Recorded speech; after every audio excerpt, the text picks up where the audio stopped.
اعوذ باللہ من الشیطان الرجیم، بسم اللہ الرحمن الرحیم۔ ربنا واجعلنا مسلمین لک، ربنا اے ہمارے رب، واجعلنا اور ہمیں بنا دے، مسلمین فرما بردار، لک اپنا، ربنا واجعلنا مسلمین لک، اے ہمارے رب ہمیں بنا دے اپنا فرما بردار، ومن ذریتنا اور ہماری اولاد میں سے بھی، امت مسلمتن فرما بردار لک آپ کی تمہاری، اے ہمارے رب آپ ہماری اولاد کو بھی امت مسلمہ میں سے یا اپنی فرما برداری میں رکھ، یا اپنا فرما بردار بنا دے، وارنا اور ہمیں دکھا، مناسکنا حج کے طریقے، وتب علینا اور قبول فرما توبہ ہماری، انک انت بے شک تو التواب توبہ قبول کرنے والا ہے، الرحیم رحم کرنے والا ہے۔ سورہ بقرہ کی آیت نمبر 128 کی تلاوت اور لفظی ترجمہ پڑھا گیا ہے۔ مفہوم اس آیت کا یہ ہے کہ اے ہمارے رب ہمیں اپنا مطیع فرمان بنائے رکھ، اور ہم دونوں کی نسل سے ایک امت اٹھائیو جو تیری فرما بردار ہو، اور ہمیں حج کرنے کے قاعدے بتلا دے، اور ہم پر اپنی توجہ فرما، یقیناً تو ہی بہت زیادہ توبہ کا قبول فرمانے والا اور شفقت کے ساتھ رجوع کرنے والا اور رحم فرمانے والا ہے۔ ڈاکٹر اسرار احمد تفسیر بیان القرآن میں بیان فرماتے ہیں کہ دعا ابراہیم علیہ السلام کر رہے ہیں کہ اے ہمارے رب ہمیں اپنا مطیع فرمان رکھ۔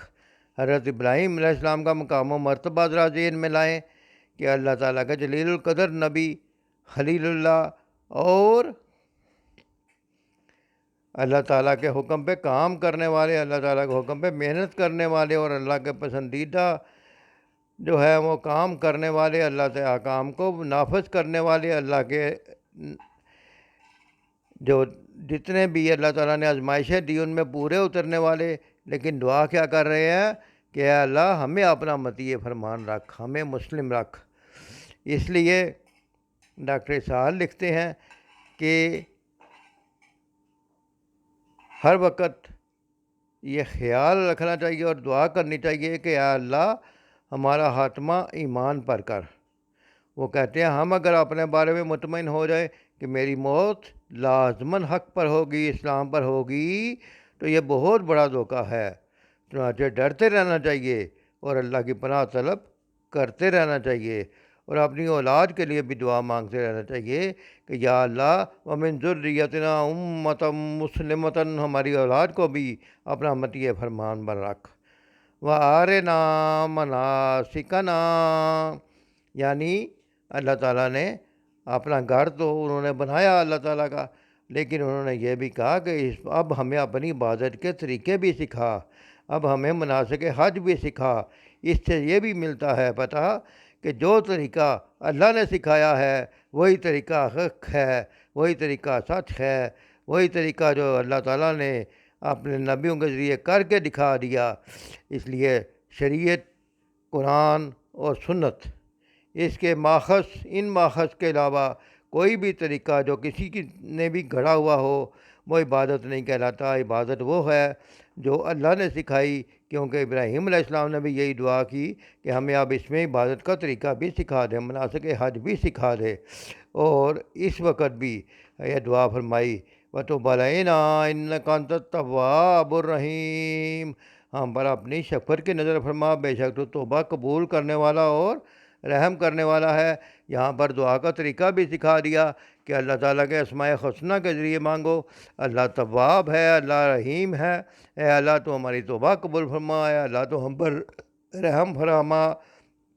اور عبادت کے طریقوں میں بھی خیال رکھنا چاہیے کہ عبادت کے طریقے وہی چلیں گے جو شریعت نے سکھائے ہیں، اللہ نے سکھائے ہیں، اور وہی طریقے اللہ کے ہاں مقبول ہیں۔ اور تیسرا یہ کہ اپنی کسی نیکی پر بھی فخر نہیں کرنا چاہیے، بلکہ ہمیشہ یہ سوچنا چاہیے کہ یا اللہ ہمارا خاتمہ بالخیر کر، وجعلنا مسلمین لک، ہمیں ہمیشہ اپنا فرمان بردار رکھے گیا، اور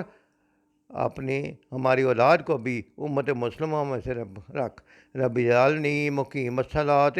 ومن ذریتی ربنا وتقبل دعا، یعنی یا اللہ مجھے بھی نماز پر قائم رہنے کی توفیق عطا فرما، اور میری اولاد کو بھی، اور اے اللہ ہماری دعائیں قبول فرما۔ اللہ تعالیٰ مجھے اور آپ کو بہتر عمل کی توفیق عطا فرمائے۔ وما علینا الا البلاغ۔